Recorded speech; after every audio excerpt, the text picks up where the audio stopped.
Mientras el sol se sumergía bajo el horizonte, proyectando sus largas sombras a través del implacable Atlántico, se desplegaba una narración inquietante que se extendía desde el XVI hasta el XIX siglo.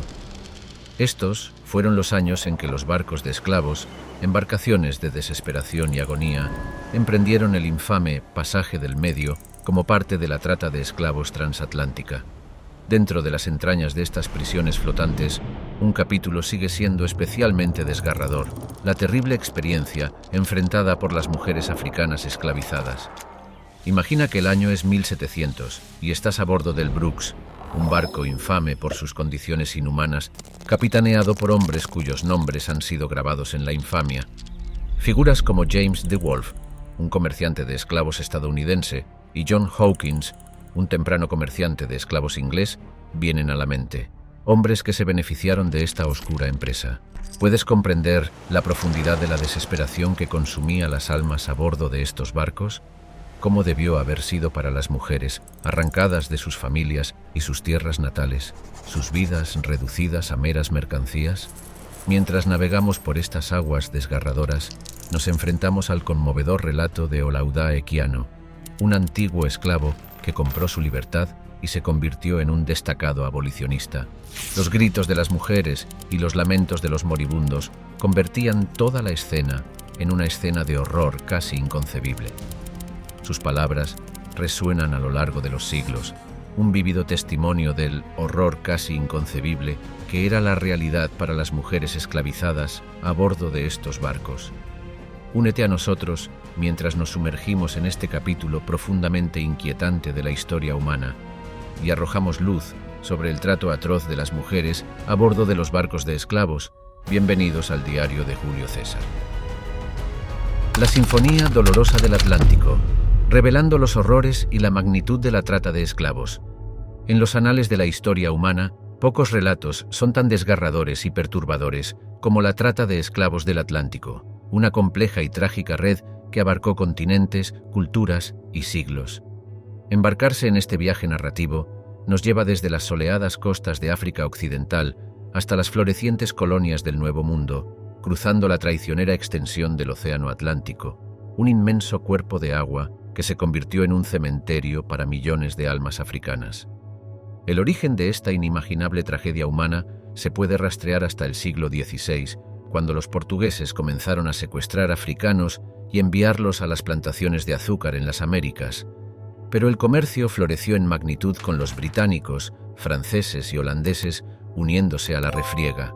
Se estima que más de 12 millones de africanos fueron transportados durante el período desde principios del 1500 hasta finales del 1800, pero algunas estimaciones son incluso más altas, contando a aquellos que nunca sobrevivieron al infame Paso del Medio. Este período estuvo marcado por figuras históricas, cada una desempeñando sus respectivos roles en la tragedia humana. Hombres como John Newton, un capitán de barco esclavista que más tarde se arrepintió y escribió el himno Amazing Grace, encarnan la ambivalencia moral y el despertar eventual que caracterizó a algunos participantes. Pero no todos compartieron tales epifanías. Hombres como Edward Colston acumularon fortunas con el comercio, indiferentes al sufrimiento humano que dejaron a su paso.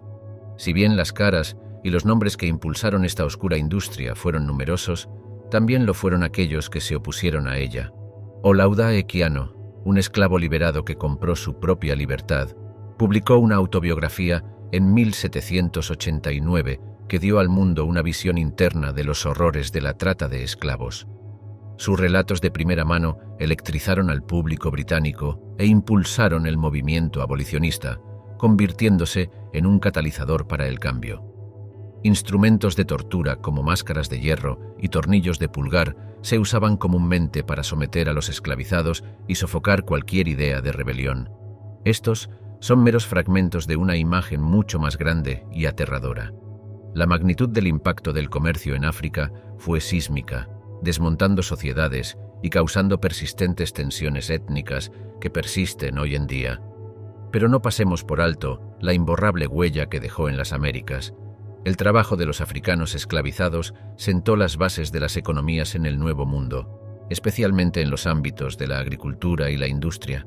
Además, El comercio dio origen a una diáspora que, a pesar de tener sus raíces en un sufrimiento indescriptible, se convirtió en un crisol de nuevas formas de expresión cultural, desde el blues y el jazz hasta el vibrante mosaico de tradiciones afrocaribeñas.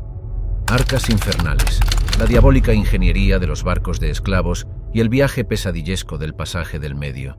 Si los barcos pudieran ser paisajes infernales, los barcos de esclavos del comercio atlántico eran precisamente eso.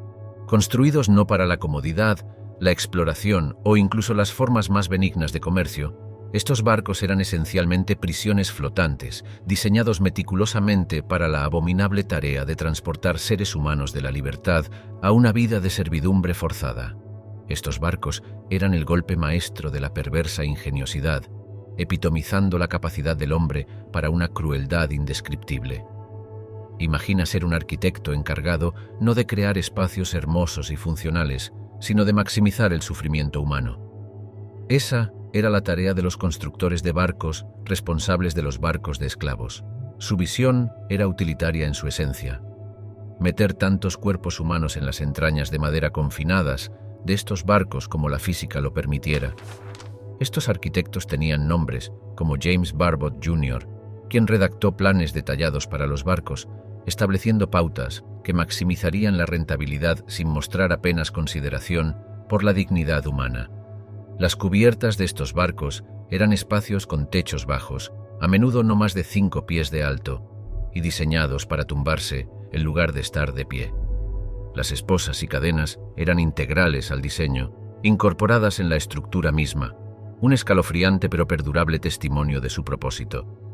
A veces se perforaban orificios de aire en los costados de los barcos, pero estos eran lamentablemente inadecuados, contribuyendo a la espesa y sofocante atmósfera bajo cubierta. Respirar aquí no era vivir, era sobrevivir apenas. Los barcos eran complejos laberintos, diseñados para desorientar y prevenir cualquier intento de rebelión, y a menudo llevaban suficiente armamento para repeler ataques de piratas y revueltas de esclavos por igual. Y hablemos de ese peligroso viaje conocido como el pasaje del medio. Era una frase que abarcaba el corazón de la trata de esclavos del Atlántico, capturando en un eufemismo conciso el tormento físico y emocional soportado por millones. El viaje podía durar desde 3 semanas hasta 3 agonizantes meses, dependiendo de los vientos y la competencia del capitán.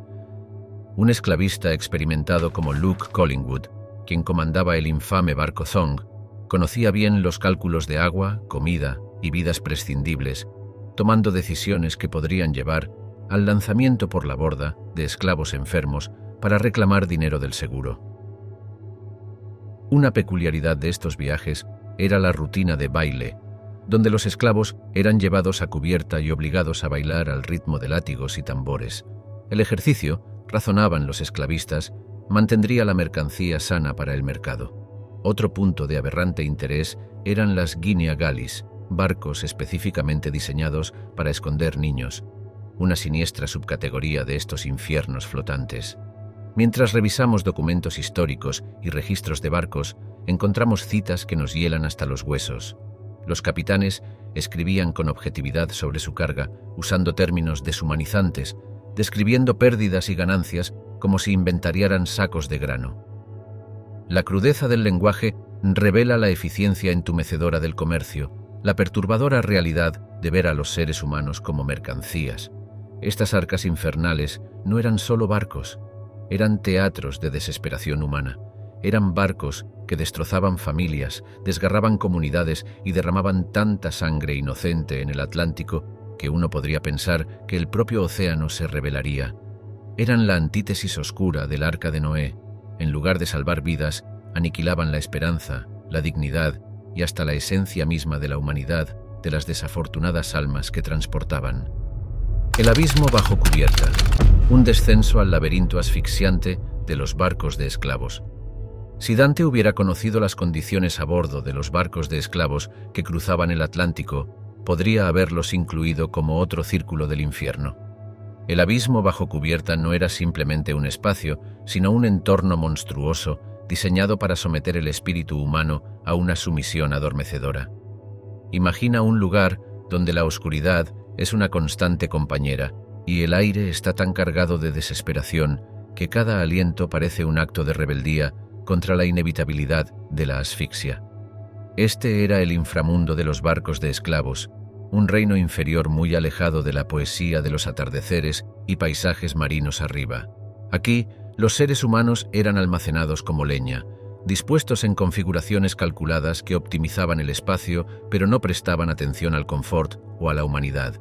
El infame diagrama del barco Brooks, publicado por el abolicionista británico Thomas Clarkson en 1788, mostró la brutal eficiencia de este sistema de embalaje, y la imagen se convirtió en un símbolo galvanizador para aquellos que luchaban para poner fin a la trata de esclavos. Pero era más que el malestar físico lo que roía las almas a bordo. Eran las nauseabundas condiciones que incubaban enfermedades y desesperación. Sin una adecuada sanidad, el hedor de los desechos humanos, el sudor y la descomposición se amalgamaban en un cóctel nocivo que se cernía en el aire. Enfermedades como la disentería y la viruela se extendían por las cubiertas como espíritus malévolos, cobrando vidas con crueldad indiscriminada. La vida abajo era un perpetuo crepúsculo de semiconciencia, interrumpido por momentos de terror absoluto. ¿Y qué hay del aire fresco y la luz del sol? Estos eran lujos raros, permitidos a discreción del capitán y la tripulación. En algunos barcos, los africanos esclavizados eran llevados a cubierta por periodos limitados, tal vez para ser ejercitados en una grotesca parodia de baile, o para ser inspeccionados por enfermedades y condiciones físicas. Incluso en estos momentos, las cadenas permanecían, al igual que los ojos siempre vigilantes de la tripulación, armados y listos para sofocar el más mínimo atisbo de revuelta. Hechos curiosos a menudo sirven para resaltar la anormalidad de lo que se consideraba rutina. Los llamados viajes de aclimatación, dirigidos por capitanes como James Irving, se consideraban necesarios para aclimatar a los africanos recién esclavizados a las duras realidades de la vida en las plantaciones del Caribe. Estos viajes navegarían en un bucle retorcido, subiendo por las Indias occidentales y volviendo a bajar, donde los esclavos no aclimatados serían expuestos a los rigores del trabajo duro, una nutrición inadecuada y castigos extremos, todo mientras aún estaban en el mar. Una escuela de acabado para la degradación humana, se podría decir. En cuanto a las palabras que encapsulan este horror, quizás ninguna sea tan escalofriante como las pronunciadas por John Newton antes de su famosa conversión. Esto lo sé, que la misericordia es nuestra única esperanza. Newton, un capitán de barco de esclavos convertido en abolicionista y clérigo, expresó la oscura ironía de que aquellos responsables de las condiciones infernales a menudo se consideraban más allá del reproche moral. Estas no eran las palabras de piratas o marginados sociales. Eran pronunciadas por hombres que regresaban a sus hogares y familias, sus bolsillos llenos de las ganancias de la miseria humana. Navegantes en una tormenta moral, la tripulación del barco y su inestable dominio. Imagina, si puedes, un barco crestado por las olas del Atlántico. Sus velas están llenas, pero el viento que la impulsa lleva una carga inquieta.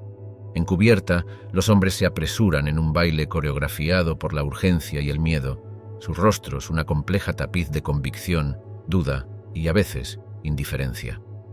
Son la tripulación, y en su timón, el capitán, una figura imbuida de una especie de realeza marítima, sosteniendo el cetro de autoridad, pero también el peso del compromiso moral. John Newton, un capitán de barco esclavista convertido en abolicionista, se erige como un arquetipo de la compleja dinámica moral a la que se enfrentaron estos hombres. El autor del himno Amazing Grace, Newton, alguna vez tuvo el mando sobre barcos como el Duke of Argyle y el African, embarcaciones específicamente diseñadas para el inhumano comercio de personas esclavizadas. Su vida como capitán fue una de palpable contradicción. Sostenía una Biblia en una mano y un látigo en la otra, reconciliando sus días con oraciones y sus noches con los gritos que resonaban desde la bodega del barco. No fue hasta años después que Newton renunciaría a su pasado, pero permaneció como un testimonio vivo de las complejidades que atormentaban las conciencias de muchos capitanes. La vida de los tripulantes no era menos problemática. Venían de diferentes estratos sociales, algunos eran marineros curtidos, otros hombres desesperados seducidos por la promesa de salarios, y aunque sus habitaciones en cubierta no eran de ninguna manera lujosas, estaban muy lejos de las condiciones infrahumanas de abajo. Sin embargo, sus privilegios tenían un costo. Un sentido de inquietud a menudo impregnaba sus días. Si bien no llevaban todo el peso de responsabilidad que descansaba sobre los hombros del capitán, sus manos estaban lejos de estar limpias. Hombres como James Arnold, un marinero en el notorio barco Brooks, documentó los azotes que administró, las cadenas que apretó, en un diario que era una amalgama de notas náuticas y confesiones inquietantes. No era raro que los miembros de la tripulación interactuaran con individuos esclavizados durante las temidas sesiones de baile, una actividad retorcida donde los africanos esclavizados eran forzados a moverse en cubierta ostensiblemente para hacer ejercicio. A veces se formaban frágiles amistades en estos momentos surrealistas, lazos que eran tan confusos para la tripulación como lo eran para los esclavizados. Los enredos emocionales podían llevar a dilemas. Hay relatos de marineros siendo disciplinados por mostrar excesiva amabilidad hacia la carga humana. ¿Y qué hay de las sublevaciones? Sí, hubo casos en que los miembros de la tripulación, en un estallido de rebelión o quizás una crisis de conciencia, derrocaron a su capitán. En 1730, el barco Little George se convirtió en escenario de tal drama cuando una parte de su tripulación protagonizó una sublevación, aunque sin éxito. Sus motivaciones siguen siendo poco claras. ¿Fue una búsqueda de justicia o simplemente un juego de poder? Las aguas de la moralidad siempre fueron turbias. Tinta y hierro, los vanos garabatos de ley en el oscuro lienzo de los barcos esclavistas. Imagina el pergamino, tenso y crujiente, lleno de trazos de tinta que intentan codificar una inhumanidad tan vasta que desafía toda descripción. Estas son las leyes y regulaciones, los guiones empapados de tinta que pretendían traer un atisbo de orden al caótico malevolencia del comercio de esclavos. Tales marcos legales, ya fueran derivados de actos parlamentarios británicos o edictos coloniales, hablaban en una lengua curiosa, un lenguaje que mezclaba logística con ética, números con vidas y regulaciones con las profundas heridas morales de la humanidad. Tomemos como ejemplo el famoso Acto Dolben británico de 1788. Nombrado en honor a Sir William Dolben, esta pieza de legislación estipulaba las condiciones a bordo de los barcos esclavistas. Cuántos hombres, mujeres y niños podían ser embalados en estas prisiones flotantes. Era el doloroso reconocimiento del gobierno de que el horror necesitaba parámetros.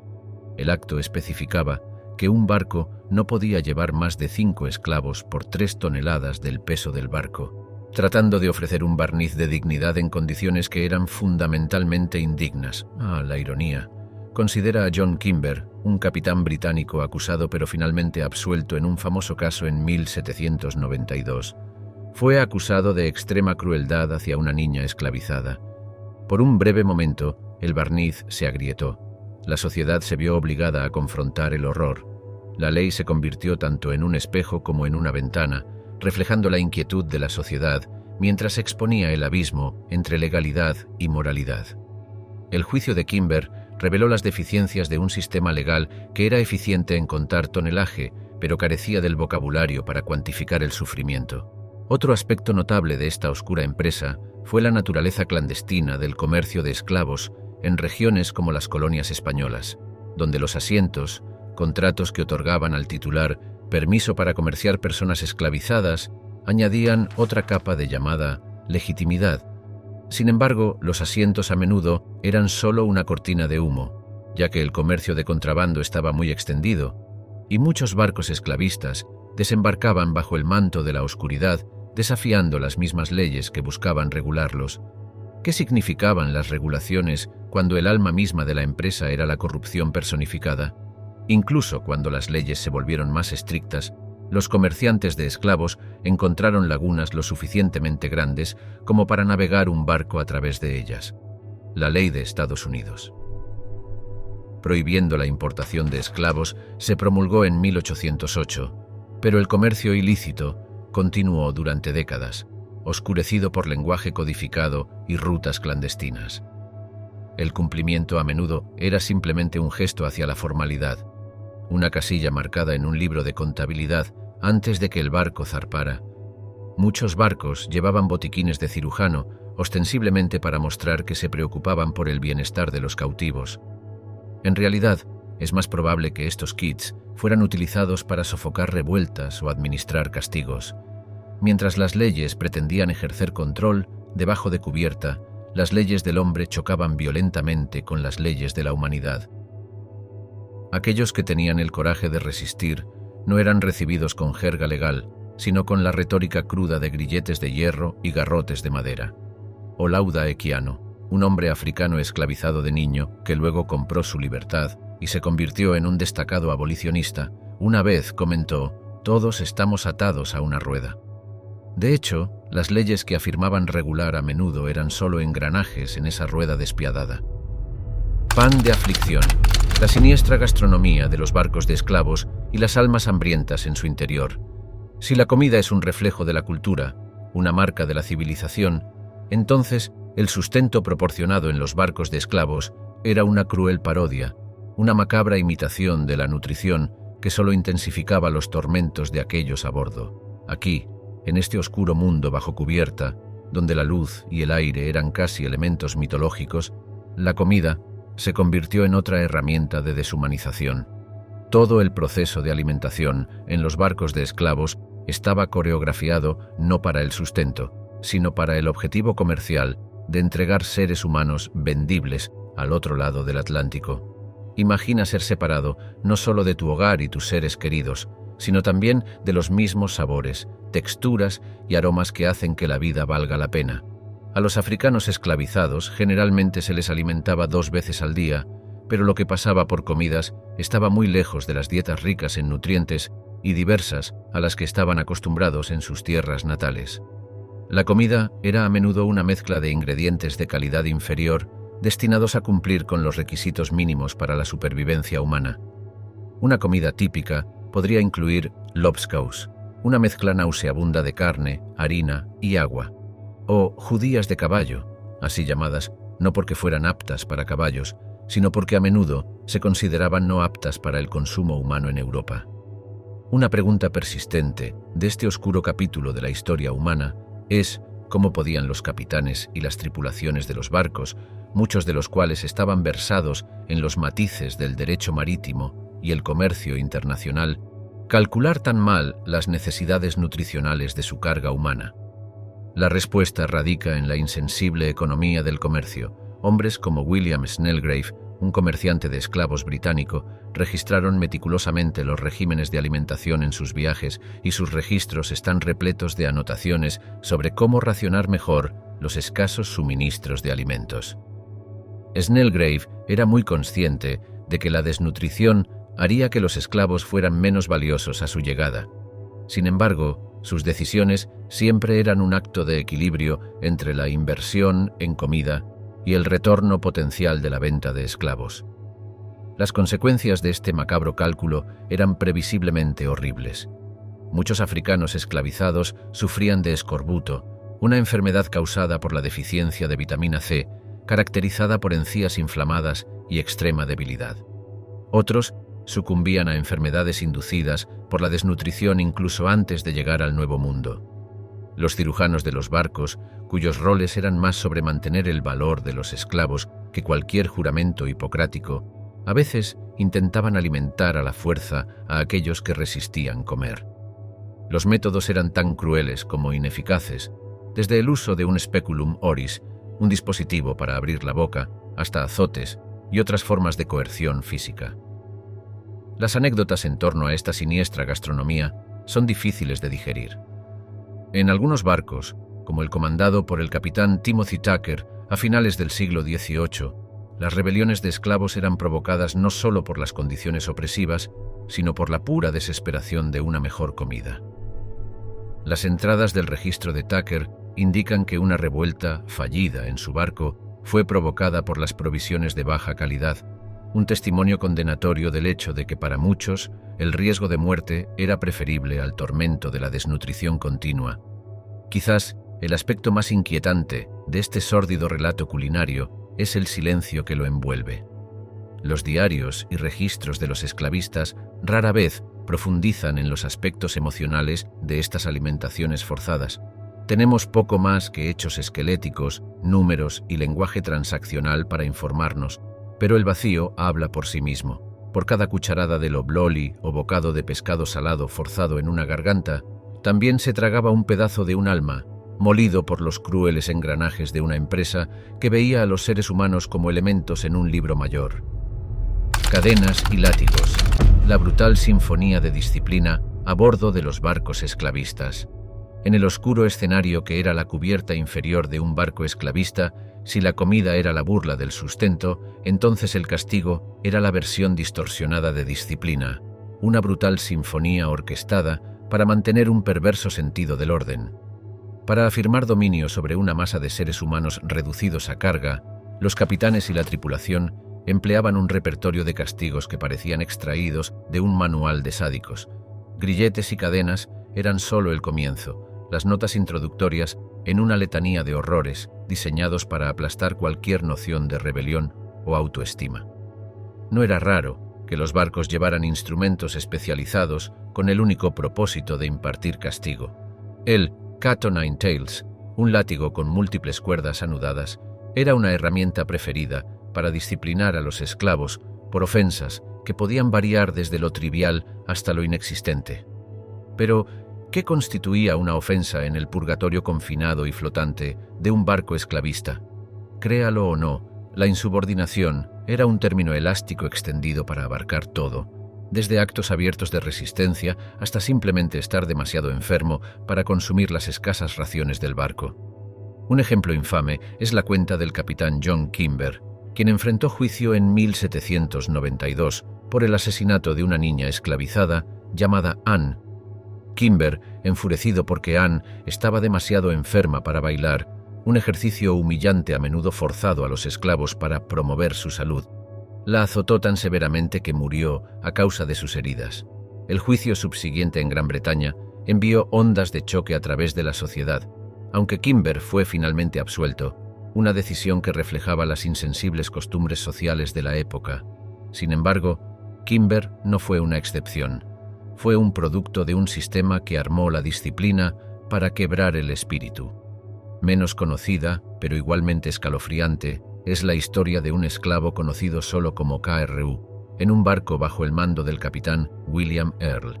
A KRU se le acusó de planear una rebelión, un cargo a menudo empleado para justificar castigos extremos. Fue sometido a tornillos de pulgar, un dispositivo de tortura diseñado para aplastar los huesos del pulgar, antes de ser finalmente ejecutado al ser arrojado por la borda, vivo y encadenado. ¿Su supuesto crimen?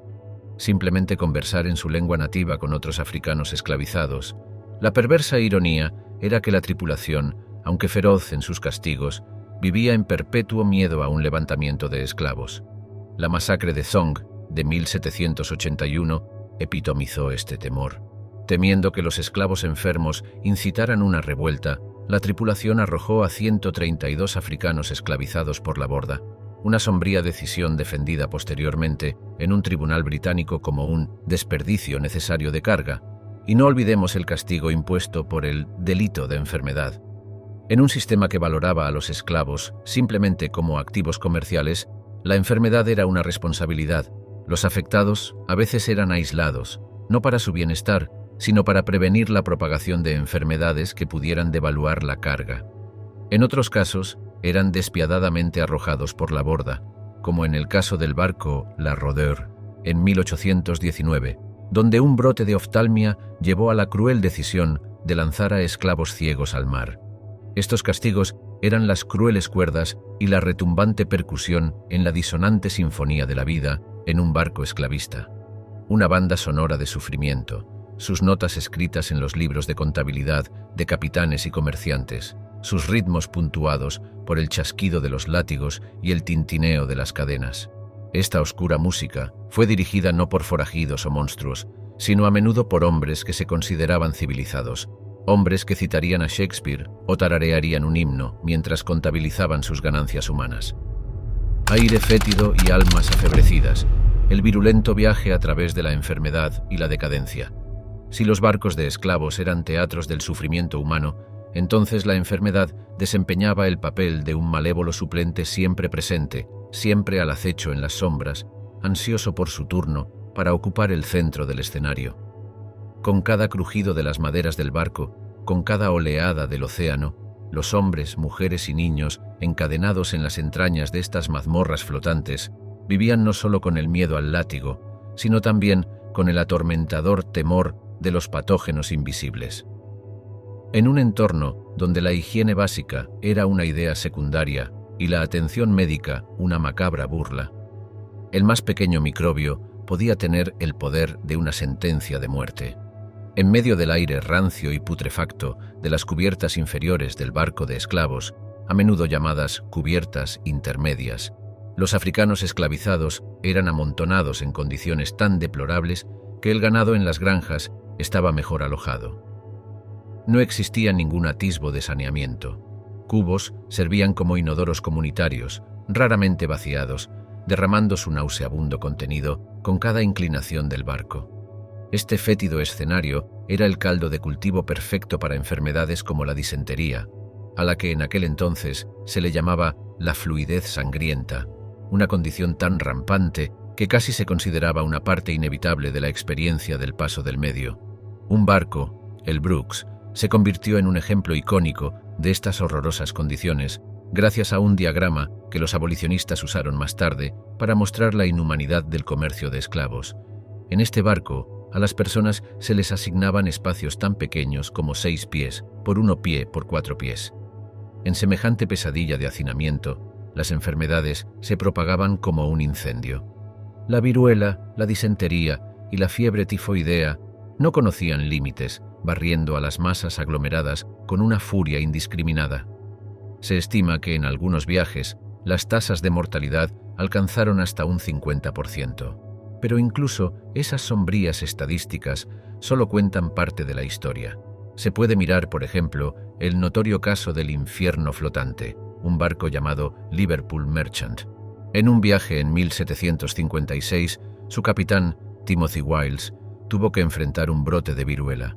Sin querer arriesgar la propagación de la enfermedad a su tripulación, Wiles ordenó que los esclavos enfermos fueran arrojados por la borda, citando el bienestar de su tripulación y sus intereses financieros como justificación. Sus notas revelan que fue una acción necesaria para prevenir una calamidad más extensa. Y sin embargo, en este abismo de desesperación, la humanidad parpadeaba como una vela obstinada en un viento racheado. Los africanos esclavizados trajeron su conocimiento de la medicina herbal y la higiene básica, intentando mitigar los peores efectos de las enfermedades a través de tratamientos rudimentarios, aunque los materiales y la libertad para usarlos a menudo estaban severamente restringidos. Consideremos a Nanny, una mujer conocida como la enfermera rebelde, que recurrió a su conocimiento medicinal para aliviar el sufrimiento de otros cautivos en su viaje a Jamaica a principios del siglo XVIII. Sus remedios susurrados flotaban por el aire fétido, un breve respiro del constante asedio del sufrimiento. Luego estaban los cirujanos de los barcos, supuestamente allí para preservar el valor de la carga humana, pero ocasionalmente mostrando destellos de auténtica empatía.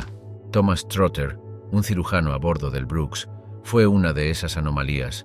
Horrorizado por las condiciones que presenció, Trotter se convirtió en un crítico vocal del comercio de esclavos, proporcionando valiosos testimonios al movimiento abolicionista. Sus contribuciones fueron solo una gota en el océano, un fugaz destello de humanidad en un capítulo oscuro de la historia. Jerarquías invisibles, la oscuridad estratificada de género y edad a bordo de los barcos esclavistas.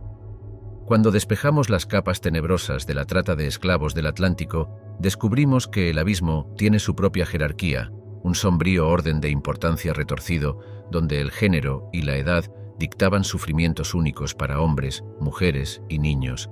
Esto no era una democracia del dolor, más bien era una insidiosa patriarquía que traía un doble nivel de sufrimiento para las mujeres y una vulnerabilidad adicional para los niños. Consideremos primero a los hombres.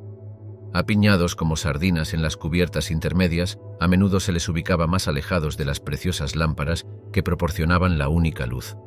Encadenados en parejas, los hombres soportaban la mayor parte del trabajo físico a bordo, ya fuera acarreando agua o ayudando en la navegación.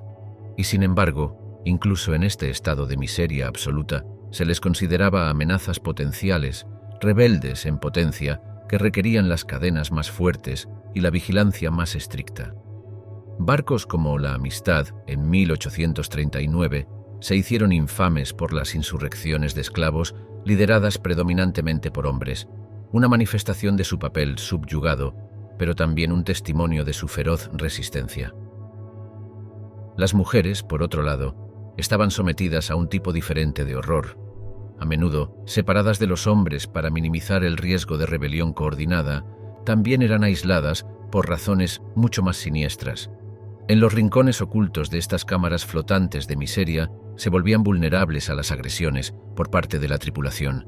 Olaudah Equiano, un hombre africano que sobrevivió a la trata de esclavos y luego escribió sus memorias, habló de manera vaga pero poderosa sobre la libertinaje y la debauchería que asolaban los barcos.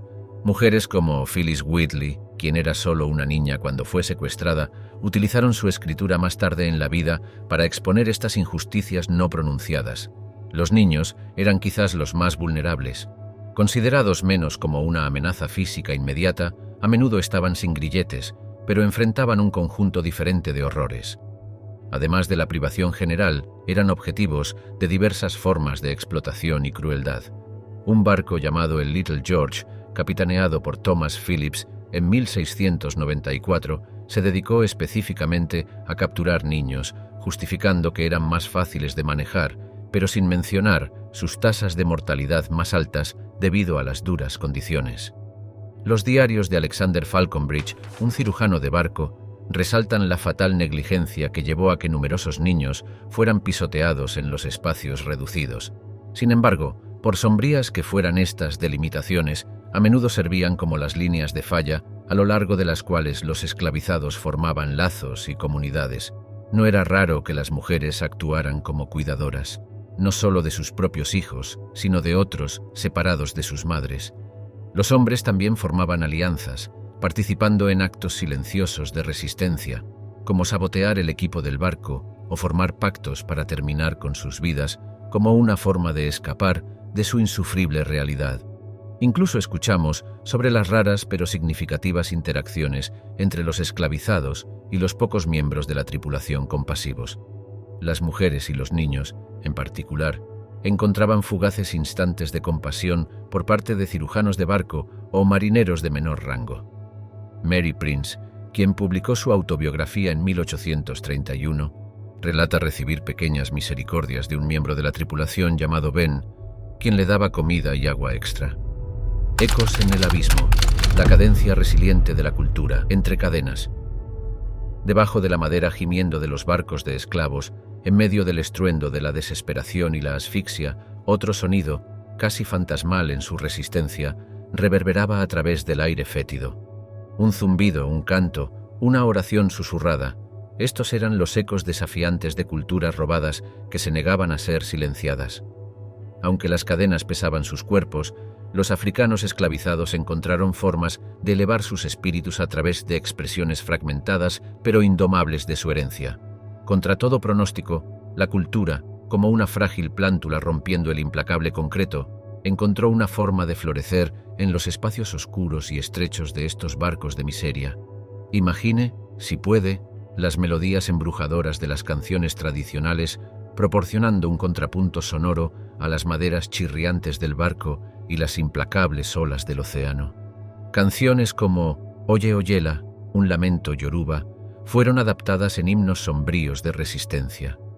Aunque el contexto original a menudo se olvidaba, el sentimiento persistía, transformándose en espirituales y canciones de trabajo que más tarde alimentarían los fuegos de resistencia y solidaridad en el Nuevo Mundo. Aquí, nombres como Olaudah Equiano resurgen, ya que sus memorias relatan instancias de canciones siendo cantadas, un salvavidas a un mundo dejado atrás. Las prácticas religiosas experimentaron una transformación similar. La sabiduría convencional podría sugerir que las condiciones brutales a bordo de los barcos de esclavos sacudirían la fe de uno hasta el núcleo, pero muchos africanos esclavizados redoblaron su fe, aunque de maneras clandestinas. Reutilizaron los himnos cristianos enseñados por misioneros o cirujanos de barcos como vehículos para sus propios mensajes espirituales.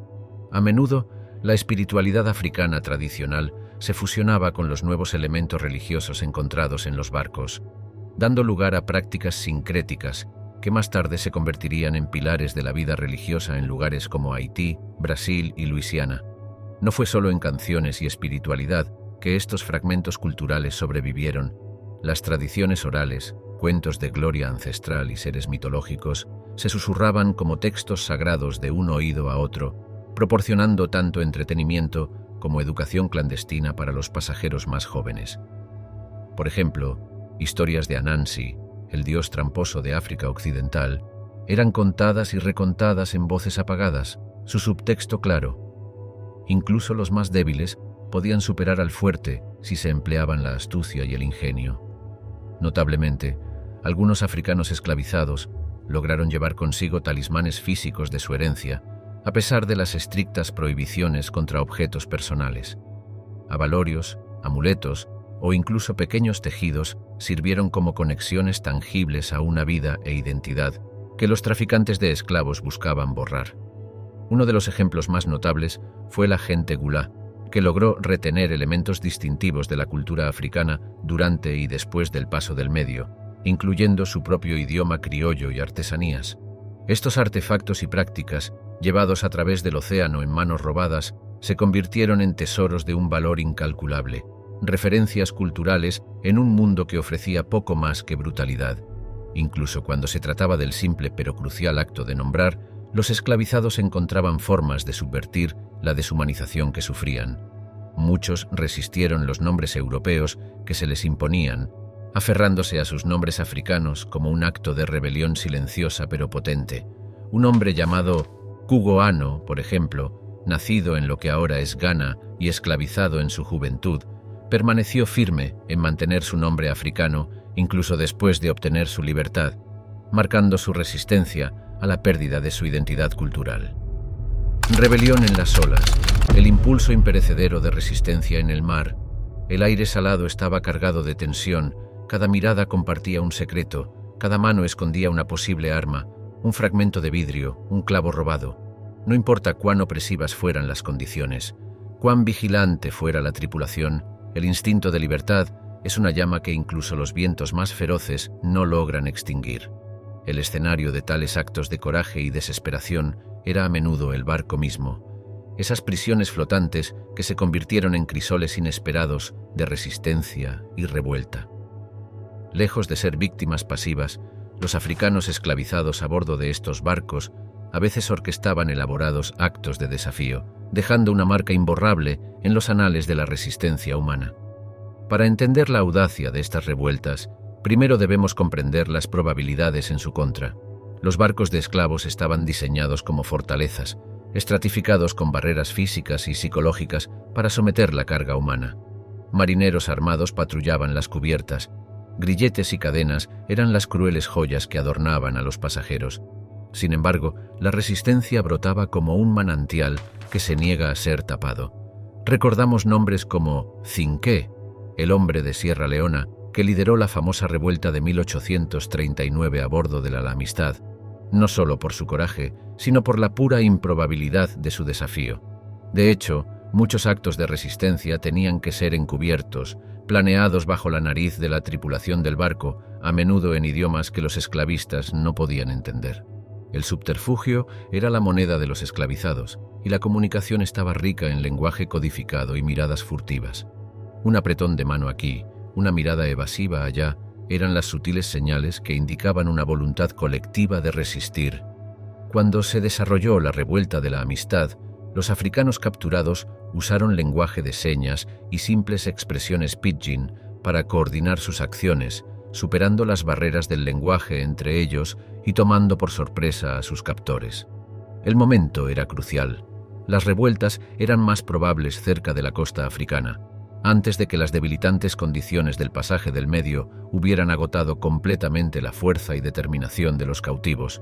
Durante la infame masacre de Song en 1781, cuando la tripulación del barco arrojó a las personas esclavizadas por la borda para reclamar dinero del seguro, hubo rumores de que el acto fue, en parte, para prevenir una revuelta inminente.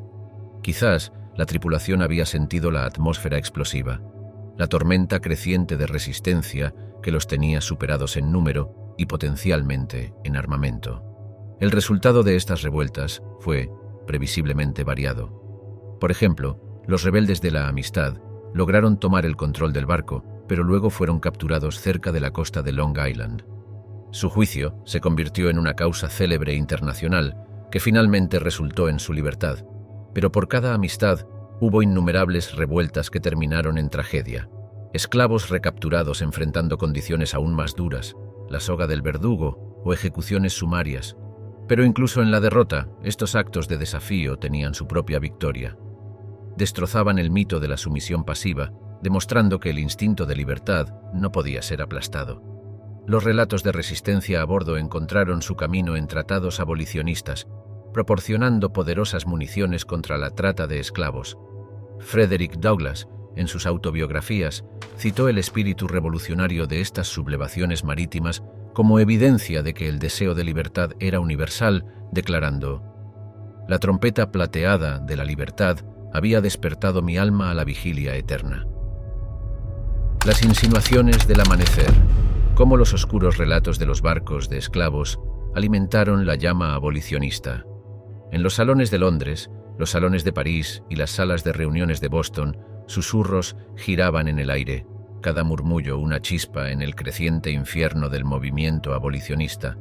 Pero estos susurros a menudo eran alimentados por una cruda realidad tangible, por relatos de un sistema brutal que se desarrollaba a miles de millas de distancia en las cubiertas de los barcos de esclavos.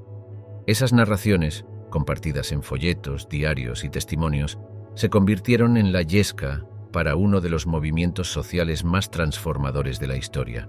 Fue una época en la que la pluma y el papel tenían un poder alquímico, la capacidad de transmutar el horror en acción. Se podría argumentar que pocos manejaron esta magia con más habilidad que Olaudah Equiano, anteriormente esclavizado y más tarde ferviente abolicionista. Su autobiografía, publicada en 1789, incluía relatos desgarradores de su captura en Nigeria y los horrores del Paso del Medio. Con detalle agudo, relató la asfixiante oscuridad bajo cubierta, los gritos amortiguados por el vientre de madera del barco, el hedor de la desesperación. A través de las palabras de Equiano, la monstruosidad abstracta de la esclavitud tomó forma corpórea. Lectores de Europa y América se vieron forzados a enfrentar el alcance completo de la tragedia. Ya no podían fingir ignorancia o indiferencia. El año 1787 vio la formación de la Sociedad para efectuar la abolición del comercio de esclavos en Londres, una asamblea de almas que fueron tocadas, al menos en parte, por estos relatos de primera mano. Thomas Clarkson, un gigante del movimiento abolicionista británico, era un hombre cuya empatía había sido encendida por tales historias. Pasó años recopilando pruebas contra el comercio de esclavos, incluyendo modelos de barcos de esclavos, herramientas de restricción y, crucialmente, testimonios personales. Su baúl de pruebas africanas, mostrado en diversas reuniones y exposiciones, ofrecía una prueba palpable de la inhumanidad inherente al tráfico de almas.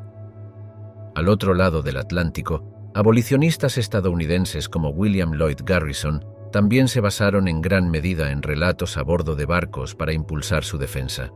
El periódico de Garrison, El Libertador, lanzado en 1831, a menudo presentaba narrativas abrasadoras de barcos de esclavos. Estos relatos se convirtieron en parte del canon abolicionista, reimpresos y compartidos ampliamente para fomentar el sentimiento público contra la esclavitud.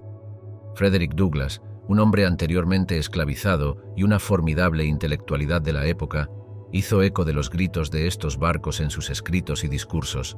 Proclamó: «Has visto cómo un hombre fue hecho esclavo, verás cómo un esclavo fue hecho hombre», invocando el poder transformador del testimonio personal en la lucha por la libertad.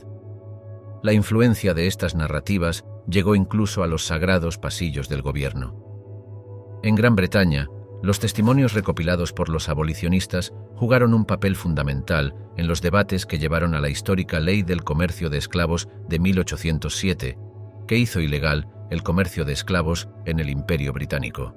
De manera similar, en los Estados Unidos, Aunque tomó una guerra civil y un viaje mucho más largo hacia la proclamación de emancipación de 1863, los relatos de barcos de esclavos siguieron siendo una maza moral utilizada por aquellos que abogaban por el fin de la esclavitud. Al alejarnos de las aguas oscuras de la historia, es esencial recordar que no estamos solo recitando cuentos de horror pasados. Somos el legado, la encarnación viva de las elecciones realizadas, las voces silenciadas y los espíritus indomables. En ese sentido, cada salpicadura del Atlántico todavía susurra nombres como Lauda Equiano, quien emergió de las profundidades del Paso del Medio para escribir una historia que conmovería almas. Y no olvidemos a los abolicionistas William Wilberforce, Frederick Douglass, Sojourner Truth, que usaron la tinta de su pasión para esbozar un mundo menos dado a la atrocidad. Para comprender plenamente el peso de esta historia, uno debe recurrir a las palabras conmovedoras de Maya Angelou, quien dijo: «La historia, a pesar de su dolor desgarrador, no puede ser revivida, pero si se enfrenta con valentía, no necesita ser vivida nuevamente». Entonces, seamos valientes, porque en cada uno de nosotros hay una gota del mismo mar que llevó esos barcos. En cada uno de nosotros está el potencial de perpetuar la indiferencia o sembrar las semillas de la empatía y el cambio. Te dejaremos con esto. Mientras el sol se pone en nuestra exploración, que nunca se ponga en nuestro recuerdo y compromiso con un mundo mejor y más compasivo. Las cadenas pueden haberse oxidado, los barcos pueden haberse desintegrado, pero los ecos, esos resonarán a través del tiempo, una nana escalofriante cantada por ancestros que exigen no solo nuestras lágrimas, sino nuestra resolución inquebrantable.